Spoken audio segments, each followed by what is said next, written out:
Good afternoon, welcome everybody. Well, it's afternoon for me. I don't know what it is for you. Anytime you're watching, who knows. We're here at We Drive You in Princeton, New Jersey. They have all new fully electric buses that we do tow, and we want to give you guys a video of how to tow them from the rear, because the manufacturer tries to tell you to tow them from the front, but we've talked to the manufacturer and they know that we're towing them from the rear, and this is how we're towing them from the rear. So we just want to do a short video on it to show anybody who possibly might run into these all-electric New Flyer buses how to properly tow them from the rear that's safe and easy to do. You have to remember these buses in the rear are pretty heavy, so I would recommend probably a 35-ton or bigger wrecker to tow them from the rear. All the batteries are in the back and in the roof of these buses. When we get underneath, I will show you obviously the main electric lines that are wrapped in orange loom and all the stuff to stay away from while we're underneath the bus. Most of the time we have to tow these buses are usually because of somebody improperly hooking or unhooking a charger or something like that, so the buses do not start or move under their own power. You can move these buses under 2 miles an hour if you need to move them in a yard. Like as you can see over here, they back them into the charging systems. So if they're backed into a charging system, as long as you keep them under 2 miles an hour, you can pull them away from the charging station. Now, I winch them when I do that because I know my winch is not faster than a 2 miles an hour. That's just what I do. Some people can pull them, they whatever. I winch them because I know that. And I have a remote for my winch, and I can sit in the bus, air it up, and hit the winch remote and make sure I don't roll faster than that. So hopefully you all understand we're doing this for safety and the ability to tow them from the rear, especially on the road. It's faster, it's safer, better all around. So let's get under the bus and we'll show you what's up.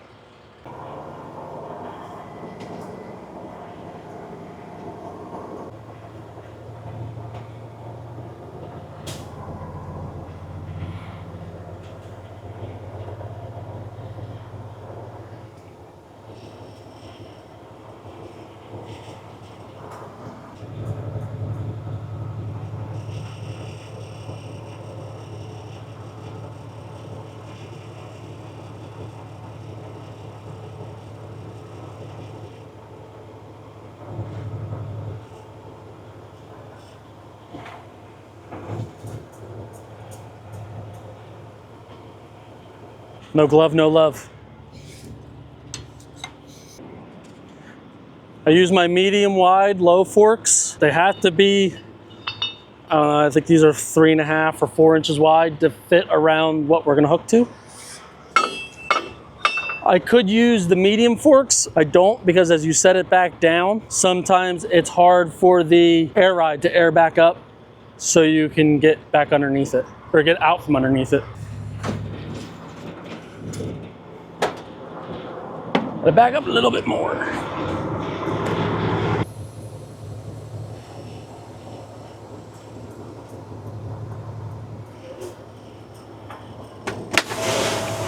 All right, equipment you're gonna need. Obviously your forks.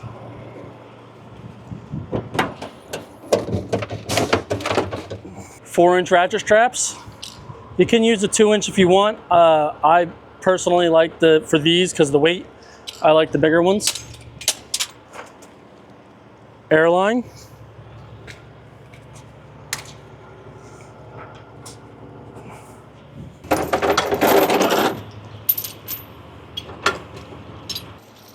Two 3/8, 5/16 3/8 chain binders.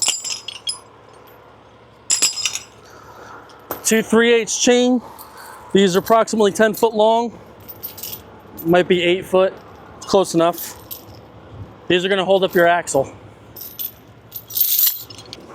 Not a good practice to keep your chains in knots. Don't work as well. And the last thing you're going to need is 2 6x6s, or if you have anything to double pick.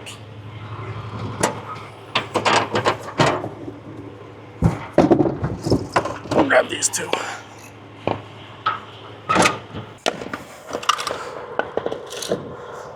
On 6 inches, it makes it easier. You can set these chains up before you even go underneath. I have 2 different hooks. Doesn't matter really which one you throw that way. The way I go around the frame, you need the grab hook on the back side, the slip hook under the front.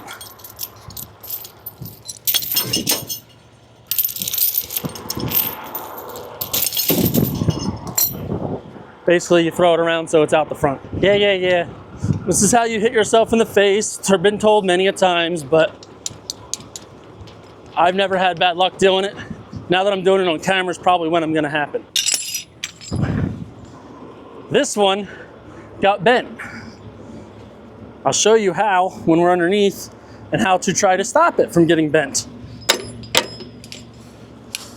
It's my bad, okay? This one's less chance to beat me in the face though. All right, grab the remote. So if you look underneath here, you'll see a skid pad and then a lift point.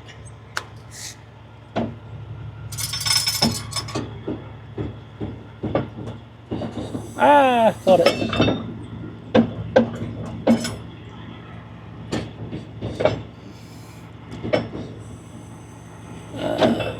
Let's see if I can get lazy and win. Probably not.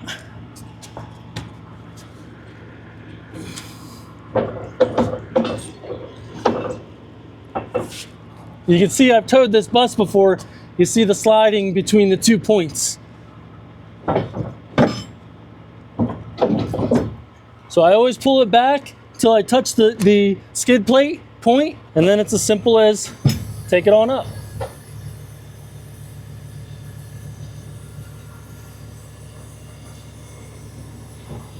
The main key to this point right now is A, before you go underneath, shut your remote off so it can't do anything. And B, you are currently up and taller than the blocks high. Slide the blocks underneath. So right on the inside is the air leveling valve. What I do with these is I push them off and flip them around like so. Again, I'll do it on the other side and you can see it better. Then I take my grab hook and I hook the front of the axle like so. Again, on this side, you'll be able to see it a little better from his angle. Sometimes they're a little difficult to get off. Don't leave it hanging down like this. It'll get knocked in the road. It'll do all kinds of stuff. Flip it up there. It'll hang out just like that. And again, that hook's there. By throwing the chains underneath, I normally don't crawl under the bus like this. I normally just reach in from the side, pop what I gotta do, flip it, and just reach out and put the hook on. And then I go around and do it from the other side the same way. All right, back to the back. You'll notice that these are all messed up. They're always messed up. They were messed up when the buses were brand new. I don't know if they drag or what. They get mangled. I was told not to worry about them. So under here, you'll notice that there's orange hose looking things up here. Those are the main electrical lines. You do not want to be anywhere wrapped around or anywhere near that as far as you can get away. So this chain, I go underneath the bracket, over top the frame rail, making sure not to touch anything with orange wires. And go a tiny bit more.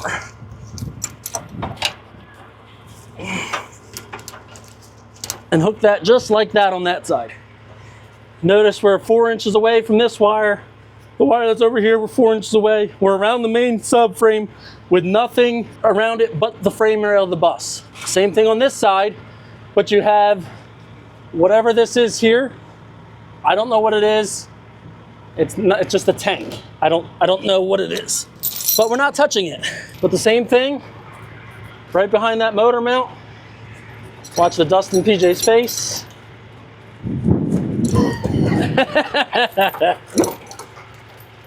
Good cameraman, taking it for a team. Around that, straighten it up so it hooks in there nicely. Now, this is where it gets dangerous if you want to get dangerous. If you don't want to get dangerous, you get out from under the truck. Personally, I don't get out from under the truck. I turn my remote on, I lay flat, and I bring it down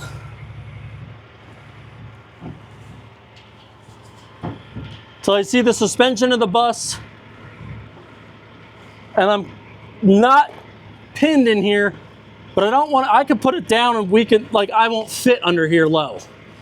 So this is where this handle got bent. This is why I always leave it turned this way from now on, because it's already bent that way. But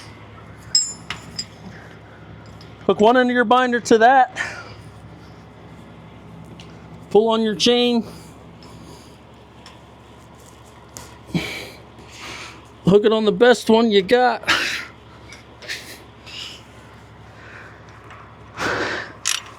and ratchet it up.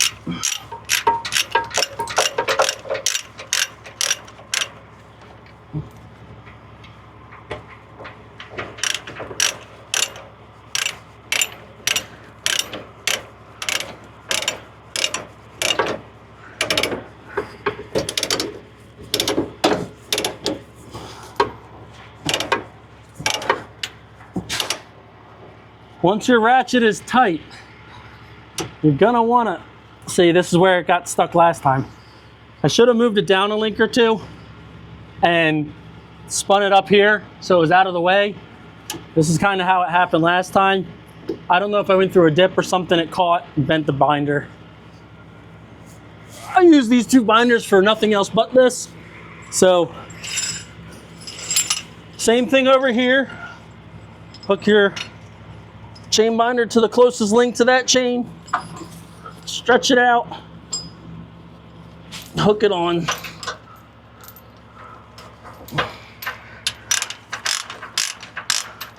Now I didn't point it out, but my remote is not by me, it's all the way back here, and I already hit the button off before I crawled away, but I didn't point it out this time.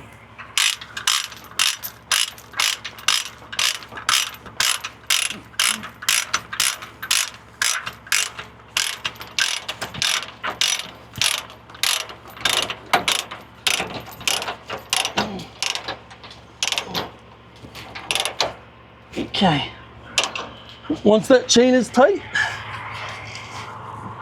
grab my remote, slide out the side a little bit, hit start, pick it back up. At this point, I only leave it as high as, just high enough off the blocks, and I know I'm good there.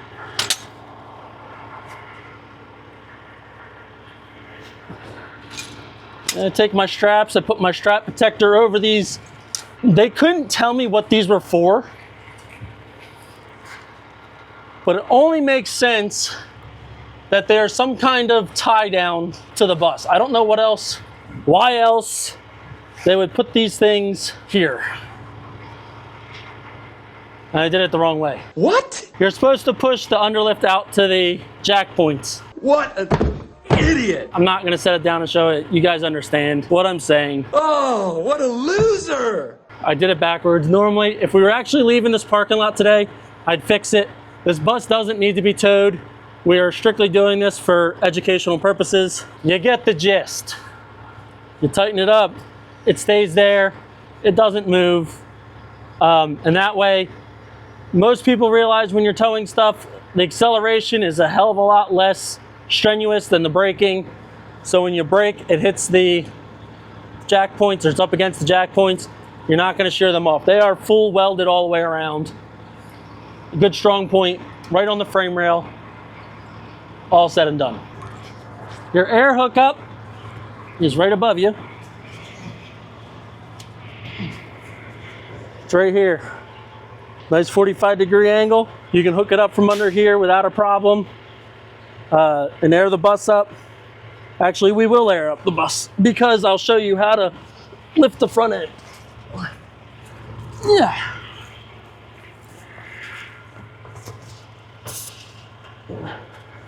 Hooks in.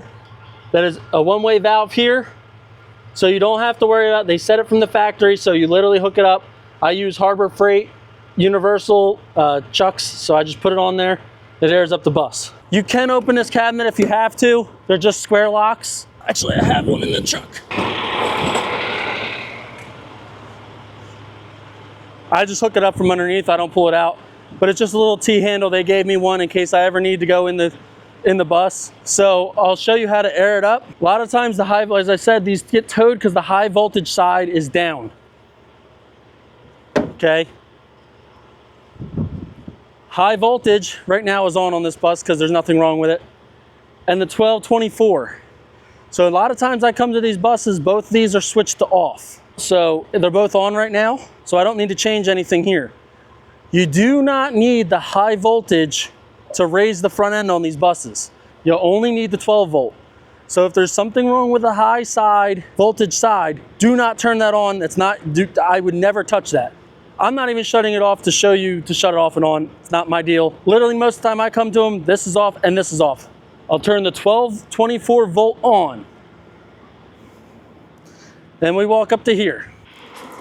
Notice, with the way we have it hooked up, you have less than a shoe foot between the skid pad and the front. If you have to, you can tow them like this. That is a skid pad. It's designed to touch the ground if they are going in and out of parking lots. They're not meant to be drugged down the road. But if for some reason the bus is completely dead, you can still do the same thing, no problems asked. You ain't gonna hurt anything. Just be mindful when you go in and out of places that have dips, you're gonna drag the front of the bus on the skid pads. These buses do not have keys. They have switches. So the 12 volt system's on. You turn the knob to day run. The bus will activate. The button right here says hold, lower, kneel, or recover. Hit that to recover. Probably can't tell in the video, but we just raised about 4 or 5 inches. Here, we'll do this.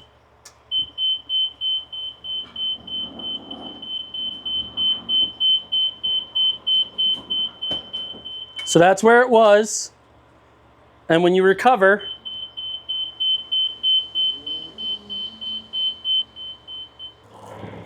that gives you 6 inches of clearance between the front of the bus and the ground. That you can go through 90% of dips and not have a problem with that. If you do, again, these are skid plates. They're designed to skid. That's what they're there for. If you have to tow them from the front, it's like any other New Flyer bus with the bus pins. There's bus pin holders in the front. Any normal tower will know exactly what I'm talking about when you talk about bus pins. The only difference is you have to come in here with this key.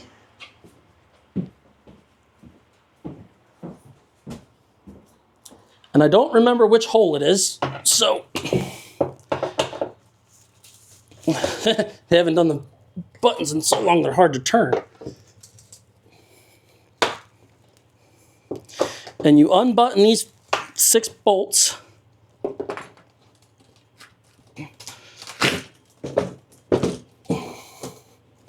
Nope, that's the wrong one. I think you get the idea. It's that one. Sorry, it's the rear port.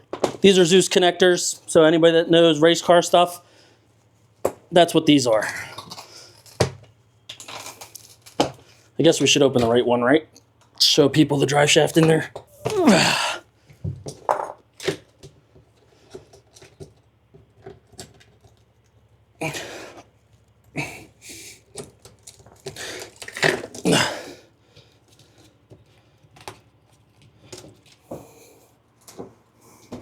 I don't think you can get to the drive shaft on this one. That's why I pick them up from the back.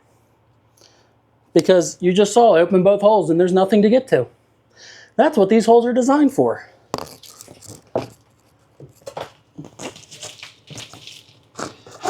That's the top of the differential, so I guess you have to go through the other one. That's the top of the motor, not differential. Anyway, we're just gonna put that back on. So it's that hole, I guess. But this is why I tow them from the back and don't deal with this. I have yet to have a problem getting to the back of one of these in an urban, in Princeton, a pretty busy place. I think that's a 1/4 inch square to open up the floor. Every bus is supposed to have one from the factory. Good luck if they're actually in the bus that they're supposed to be in. That's why they gave me one for these buses. Now that we're not going anywhere, and this is for educational purposes, let's go unhook it, because it's 3 times easier to unhook than it is to hook. These buses actually come with a very nice bike rack on the front. It's what I always hang my tow light on. Makes it nice and easy. You obviously don't need to see me hang a tow light. I think you'll get the idea of that.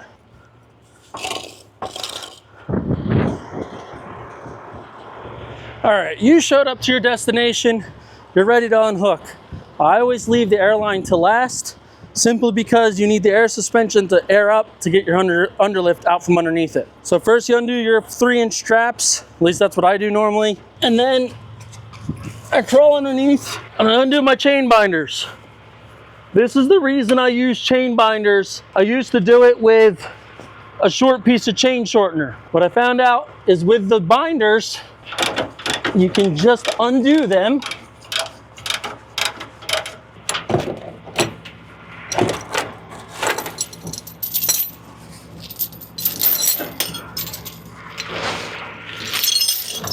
I think I need to lube this binder up a little bit. Usually they're not that bad.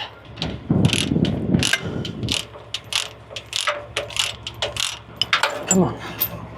Ah!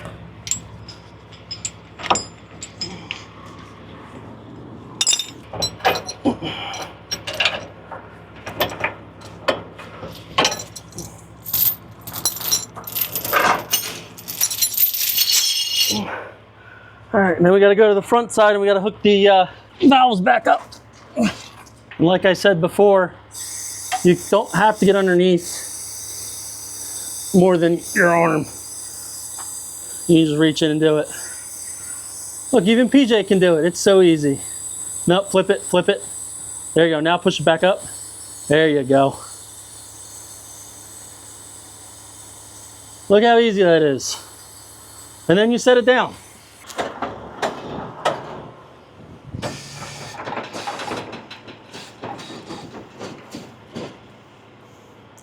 Give it a minute, it'll rise up. I'll pull away a few inches.